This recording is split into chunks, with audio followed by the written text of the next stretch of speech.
ആകാശവാണി.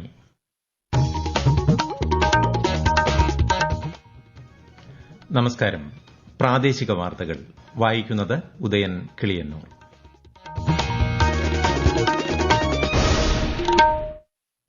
പ്രധാന വാർത്തകൾ. സംസ്ഥാനത്ത് മില്ലുടമകൾ പിന്മാറിയതിനെ തുടർന്ന് നെല്ല് സംഭരണം തടസ്സപ്പെട്ട വിഷയത്തിൽ നിയമസഭയിൽ ഇന്ന് പ്രതിപക്ഷ വാക്കൌട്ട്. വിഷയം ചർച്ച ചെയ്ത് പരിഹരിച്ചതായി മന്ത്രി ജി ആർ അനിൽ. പാതിവില തട്ടിപ്പുമായി ബന്ധപ്പെട്ട 665 കേസുകൾ ക്രൈംബ്രാഞ്ചിന് കൈമാറുമെന്ന് മുഖ്യമന്ത്രി പിണറായി വിജയൻ നിയമസഭയിൽ. മുനമ്പം ഭൂമി പ്രശ്നത്തിൽ ജുഡീഷ്യൽ കമ്മീഷനെ നിയമിച്ച സർക്കാർ നടപടി ഹൈക്കോടതി റദ്ദാക്കി. വഖഫ് ഭൂമിയിൽ അന്തിമ തീരുമാനം വഖഫ് ബോർഡിന്റേതെന്ന് കോടതി. ആശാവർക്കർമാരുടെ സെക്രട്ടേറിയറ്റ് ഉപരോധ സമരം തുടരുന്നു. രാപകൽ സമരം 36ാം ദിവസത്തിലേക്ക്. ബഹിരാകാശ നിലയത്തിൽ കഴിയുന്ന US ബഹിരാകാശ സഞ്ചാരികളായ സുനിത വില്യംസും ബുച്ച് വിൽമോറും നാളെ ഭൂമിയിലേക്ക് മടങ്ങും. വാർത്തകൾ വിശദമായി. നെല്ല് സംഭരണ വിഷയത്തിൽ നിയമസഭയിൽ ഇന്ന് പ്രതിപക്ഷ വാക്കൌട്ട്. മില്ലുടമകൾ നെല്ല് സംഭരണത്തിൽ നിന്ന് പിന്മാറിയതിനെ തുടർന്ന് കുട്ടനാട്ടിലും പരിസര പ്രദേശങ്ങളിലെ പാടശേഖരങ്ങളിലും നെല്ല് കെട്ടിക്കിടക്കുന്ന ഗുരുതരമായ സാഹചര്യം സഭാ നടപടികൾ നിർത്തിവച്ച് ചർച്ച ചെയ്യണമെന്ന ഉപക്ഷേപത്തിന് പ്രതിപക്ഷത്ത് നിന്ന് അനൂപ് ജേക്കബാണ് നോട്ടീസ് നൽകിയത്. നെല്ല് സംഭരണത്തിലെ സംസ്ഥാന വിഹിതം വർദ്ധിപ്പിക്കാൻ സർക്കാർ തയ്യാറാവുന്നില്ലെന്നും അനൂപ് ജേക്കബ് ആരോപിച്ചു. മില്ലുടമകളുടെ സമ്മർദ്ദത്തിന് സർക്കാർ വഴങ്ങുന്നതാണോ ശരിയെന്ന് പ്രതിപക്ഷ നേതാവ് വി ഡി സതീശൻ ചോദിച്ചു. നെല്ല് സംഭരണ വിഷയം ചർച്ച ചെയ്ത് പരിഹാരമായെന്നും അതിനാൽ വിഷയം ചർച്ച ചെയ്യുന്നതിന് നടപടികൾ നിർത്തിവെക്കേണ്ട ആവശ്യമില്ലെന്നും മന്ത്രി ജി ആർ അനിൽ വ്യക്തമാക്കി. മന്ത്രിയുടെ മറുപടിയെ തുടർന്ന് ഉപക്ഷേപത്തിന് സ്പീക്കർ അനുമതി നിഷേധിച്ചു.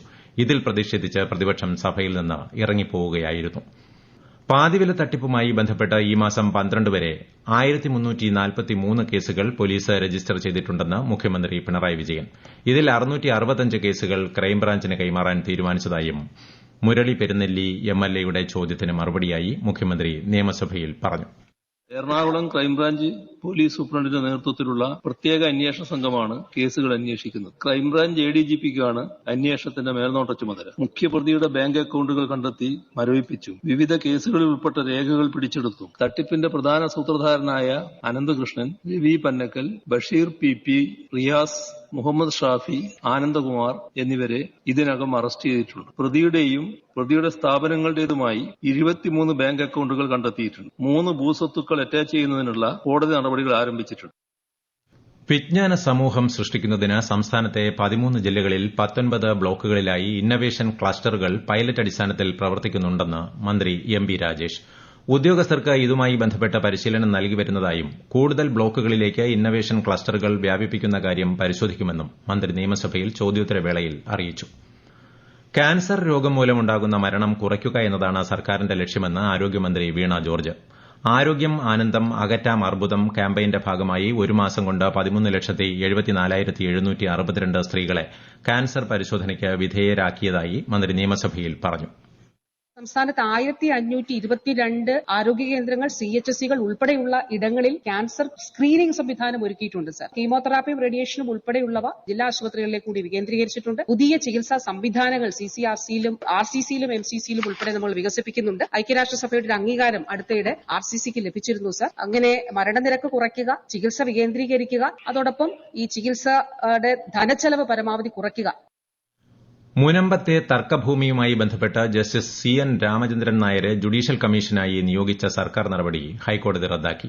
മുനമ്പം വഖഫ് ഭൂമിയാണെന്ന കീഴ്ക്കോടതി ഉത്തരവിന്റെ അടിസ്ഥാനത്തിൽ ഇക്കാര്യത്തിൽ തീരുമാനമെടുക്കാനുള്ള അവകാശം വഖഫ് ബോർഡിനും വഖഫ് ട്രിബ്യൂണലിനുമാണെന്ന് ഹൈക്കോടതി വിധിച്ചു. വഖഫ് സംരക്ഷണവേദി നൽകിയ ഹർജിയിലാണ് ഹൈക്കോടതി സിംഗിൾ ബെഞ്ചിന്റെ ഉത്തരവ്. ജുഡീഷ്യൽ കമ്മീഷൻ നിയമനം നിയമപരമല്ലെന്നും നിയമനത്തിൽ പൊതുതാൽപര്യം ഇല്ലെന്നും സിംഗിൾ ബെഞ്ച് നിരീക്ഷിച്ചു.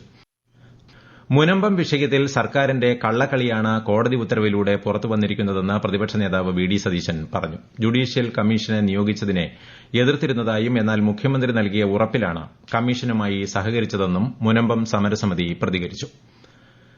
സംസ്ഥാനത്തിന്റെ പരമോന്നത പുരസ്കാരങ്ങളായ കേരള പുരസ്കാരങ്ങൾ ഇന്ന് ഗവർണർ രാജേന്ദ്ര ആർലേക്കർ വിതരണം ചെയ്യും. വൈകിട്ട് രാജ്ഭവനിൽ നടക്കുന്ന പരിപാടിയിൽ മുഖ്യമന്ത്രി പിണറായി വിജയൻ അധ്യക്ഷനാകും. കേരള ജ്യോതി, കേരള പ്രഭ, കേരളശ്രീ എന്നിങ്ങനെ 3 വിഭാഗങ്ങളിലായാണ് 2024 കേരള പുരസ്കാരങ്ങൾ നൽകുക. കേരള ജ്യോതി പുരസ്കാരം MK സാനുവിന് സമ്മാനിക്കും.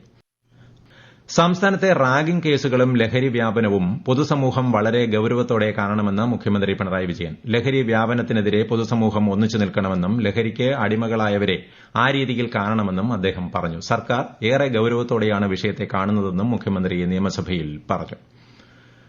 എൽഡിഎഫ് ഭരണത്തിൽ കേരളം ലഹരി മാഫിയയുടെ പിടിയിൽ അമർന്നിരിക്കുകയാണെന്ന് ബിജെപി സംസ്ഥാന അധ്യക്ഷൻ കെ സുരേന്ദ്രൻ. ലഹരിക്കെതിരെ നടത്തിയ ജനജാഗ്രതാ സദസ്സ് പത്തനംതിട്ടയിൽ ഉദ്ഘാടനം ചെയ്യുകയായിരുന്നു അദ്ദേഹം. ഈ വാർത്തകൾ ആകാശവാണിയിൽ നിന്ന്. ആകാശവാണി വാർത്തകളും വാർത്താ അധിഷ്ഠിത പരിപാടികളും All India Radio News Thiruvananthapuram YouTube ചാനലിലും at All India Radio News Thiruvananthapuram Facebook പേജിലും AIR ന്യൂസ് _ ഇൻസ്റ്റഗ്രാം അക്കൌണ്ടിലും അറ്റ് AIR ന്യൂസ് _ എക്സ് ഹാൻഡിലും ലഭ്യമാണ്. 10ാമത് റൈസീന സംഭാഷണം പ്രധാനമന്ത്രി നരേന്ദ്രമോദി ഇന്ന് ന്യൂഡൽഹിയിൽ ഉദ്ഘാടനം ചെയ്യും. ന്യൂസിലന്റ് പ്രധാനമന്ത്രി ക്രിസ്റ്റഫർ ലക്സൺ മുഖ്യാതിഥിയാകും. റൈസീന സംഭാഷണത്തിന് മുന്നോടിയായി പ്രധാനമന്ത്രി നരേന്ദ്രമോദിയും ന്യൂസിലന്റ് പ്രധാനമന്ത്രി ക്രിസ്റ്റഫർ ലക്സണും ന്യൂഡൽഹിയിലെ ഹൈദരാബാദ് ഹൌസിൽ കൂടിക്കാഴ്ച നടത്തി. അന്താരാഷ്ട്ര ബഹിരാകാശ നിലയത്തിൽ 9 മാസത്തിലേറെയായി കഴിയുന്ന US ബഹിരാകാശ സഞ്ചാരികളായ സുനിത വില്യംസും ബുച്ച് വിൽമോറും നാളെ ഭൂമിയിലേക്ക് മടങ്ങും. ബഹിരാകാശ പേടകത്തിന് പ്രൊപ്പൽഷൻ പ്രശ്നങ്ങൾ ഉണ്ടായതിനെ തുടർന്നാണ് ഇരുവരും തിരികെ വരാനാകാതെ ബഹിരാകാശത്ത് കുടുങ്ങിയത്. കേരള സർക്കാർ ഉന്നത വിദ്യാഭ്യാസ വകുപ്പ് നാഷണൽ സർവീസ് സ്കീം മുഖാന്തരം നടപ്പിലാക്കുന്ന ലൈഫ് ഈസ് ബ്യൂട്ടിഫുൾ ക്യാമ്പയിൻ ലഹരിക്കെതിരെ ജനജാഗ്രതാ സദസ്സ് 1000 കേന്ദ്രങ്ങളിൽ സംസ്ഥാനതല ഉദ്ഘാടനം മന്ത്രി ആർ ബിന്ദു ഇന്ന് തിരുവനന്തപുരത്ത് നിർവഹിക്കും. സംസ്ഥാനത്തെ ആശാ വർക്കർമാർ സെക്രട്ടേറിയറ്റ് ഉപരോധ സമരം ആരംഭിച്ചു. വിവിധ ആവശ്യങ്ങൾ ഉന്നയിച്ച് ആശാ വർക്കർമാർ നടത്തുന്ന രാപകൽ സമരം 36ാം ദിവസത്തിലേക്ക് കടന്നിട്ടും സർക്കാർ അനുകൂല നിലപാട് എടുക്കാത്തതിൽ പ്രതിഷേധിച്ചാണ് ഉപരോധം. അതേസമയം ആശാ വർക്കർമാരുടെ ആവശ്യങ്ങൾ ന്യായമാണെന്ന് മുതിർന്ന കോൺഗ്രസ് നേതാവ് രമേശ് ചെന്നിത്തല പറഞ്ഞു. ആശാ വർക്കർമാരുടെ തൊഴിലിനെ സംബന്ധിച്ച് വ്യക്തത വരുത്തേണ്ടത് കേന്ദ്രമാണെന്ന് LDF കൺവീനർ TP രാമകൃഷ്ണൻ പ്രതികരിച്ചു. ഇടുക്കി മൂന്നാറിൽ മാലിന്യം നീക്കാൻ പഞ്ചായത്ത് അധികൃതരും സാമൂഹിക സംഘടനകളും പൊതുജനങ്ങളും ഒറ്റക്കെട്ടായി രംഗത്തിറങ്ങി. വിവിധ സർക്കാർ വകുപ്പുകളും ഒത്തുചേർന്നതോടെ മാലിന്യ നീക്കം ചരിത്രമായി. വിശദാംശങ്ങളുമായി ആകാശവാണി ഇടുക്കി ജില്ലാ പ്രതിനിധി രതീഷ് കൃഷ്ണ. കേരള സർക്കാരിന്റെ മാലിന്യമുക്ത നവകേരളം പരിപാടിയുടെ ഭാഗമായാണ് zero waste mega cleanup drive എന്ന പേരിൽ മൂന്നാറിൽ ശുചീകരണ യജ്ഞം സംഘടിപ്പിച്ചത്. ജനകീയ പങ്കാളിത്തത്തോടെ വിനോദസഞ്ചാര കേന്ദ്രമായ മൂന്നാറിനെ മാലിന്യമുക്തമാക്കുക എന്നതായിരുന്നു ലക്ഷ്യം. 11 ദിവസത്തെ പരിപാടിയിൽ 1000-ലധികം പേർ പങ്കാളികളായി. 40 ടൺ പ്ലാസ്റ്റിക് ഉൾപ്പെടെ 55 ടണ്ണിലധികം മാലിന്യം ശേഖരിച്ചു. പ്രദേശത്തെ 16 സെക്ടറുകളായി തിരിച്ചായിരുന്നു ശുചീകരണം. വിനോദസഞ്ചാരികൾ ഉൾപ്പെടെയുള്ളവർ മാലിന്യം തള്ളുന്നത് പതിവായതോടെയാണ് മൂന്നാർ പഞ്ചായത്ത് യജ്ഞവുമായി മുന്നിട്ടിറങ്ങിയത്. ഇടുക്കി വണ്ടിപ്പെരിയാർ ഗ്രാമ്പിയിലെ കടുവയെ മയക്കുവെടി വെച്ചു. 2 റൌണ്ട് മയക്കുവെടി വെച്ചപ്പോഴാണ് കടുവ മയങ്ങിയത്. ആദ്യ റൌണ്ട് വെടിവെച്ച സമയത്ത് കടുവ സംഘത്തിന് നേരെ പാഞ്ഞെടുത്തു. ചികിത്സ നൽകുന്നതിനായി കടുവയെ തേക്കടിയിലേക്ക് കൊണ്ടുപോയി. കണ്ണൂർ ആറളം പുനരധിവാസ മേഖലയിൽ കാട് വെട്ടിത്തെളിക്കൽ പ്രവൃത്തികളും ആനകളെ തുരത്തുന്ന ദൌത്യവും ഇന്ന് പുനരാരംഭിച്ചു. വിശദാംശങ്ങളുമായി ആകാശവാണി കണ്ണൂർ ജില്ലാ പ്രതിനിധി KO ശശിധരൻ. ആറളം പുനരധിവാസ മേഖലയിലെ 7-9 ബ്ലോക്കുകളിലാണ് രാവിലെ മുതൽ ആനകളെ തുരത്തുന്ന ദൌത്യം ആരംഭിച്ചത്. വനംവകുപ്പിന്റെ നേതൃത്വത്തിൽ പടക്കം പൊട്ടിച്ചും മറ്റുമാണ് ആനകളെ തുരത്തുന്നത്. അതോടൊപ്പം തന്നെ 7-9 ബ്ലോക്കുകളിൽ അടിക്കാടുകൾ വെട്ടിത്തെളിക്കുന്ന പ്രവൃത്തിയും പുരോഗമിക്കുകയാണ്. TRDMന്റെ നേതൃത്വത്തിൽ 20ഓളം വരുന്ന തൊഴിലാളികളാണ് യന്ത്രങ്ങൾ ഉപയോഗിച്ചും മറ്റും അടിക്കാടുകൾ വെട്ടിത്തെളിക്കുന്നത്. ക്രിപ്റ്റോ കറൻസി ഓൺലൈൻ ട്രേഡിംഗിന്റെ പേരിൽ 12 ലക്ഷത്തിലേറെ രൂപ തട്ടിയ പ്രതി പിടിയിലായി. മലപ്പുറം സ്വദേശി ജിൻഷിദാണ് പിടിയിലായത്. ടെലിഗ്രാം വഴി അയച്ചുകൊടുത്ത ലിങ്കിലൂടെ ആപ്പ് ഡൌൺലോഡ് ചെയ്ത ശേഷം ക്രിപ്റ്റോ കറൻസി ഓൺലൈൻ ട്രേഡിംഗിൽ ലാഭം നൽകാമെന്ന് പറഞ്ഞാണ് ഇയാൾ പന്തളം സ്വദേശിയെ കബളിപ്പിച്ചത്. പ്രതിയെ കോടതിയിൽ ഹാജരാക്കി റിമാൻഡ് ചെയ്തു. കേന്ദ്ര ബജറ്റിൽ ഉൾപ്പെടെ കേരളത്തോടുള്ള അവഗണനയ്ക്കെതിരെ LDFന്റെ നേതൃത്വത്തിൽ രാജ്ഭവനിലേക്ക് പ്രതിഷേധ മാർച്ച് നടത്തി. CPIM പോളിറ്റ് ബ്യൂറോ അംഗം MA ബേബി ഉദ്ഘാടനം ചെയ്തു. മറ്റ് ജില്ലകളിൽ നിയമസഭാ മണ്ഡലാടിസ്ഥാനത്തിലാണ് പ്രതിഷേധം. കേരളത്തിന്റെ ആവശ്യങ്ങൾ പരിഗണിക്കുക, കടൽമണൽ ഖനന തീരുമാനം പിൻവലിക്കുക എന്നീ വിഷയങ്ങളും പ്രതിഷേധക്കാർ ഉന്നയിക്കുന്നുണ്ട്.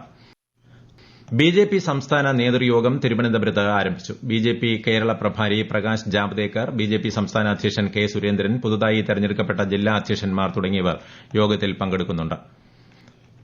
പ്രധാന വാർത്തകൾ വീണ്ടും. സംസ്ഥാനത്ത് മില്ലുടമകൾ പിന്മാറിയതിനെ തുടർന്ന് നെല്ല് സംഭരണം തടസ്സപ്പെട്ട വിഷയത്തിൽ നിയമസഭയിൽ ഇന്ന് പ്രതിപക്ഷ വാക്കൌട്ട്. വിഷയം ചർച്ച ചെയ്ത് പരിഹരിച്ചതായി മന്ത്രി GR അനിൽ.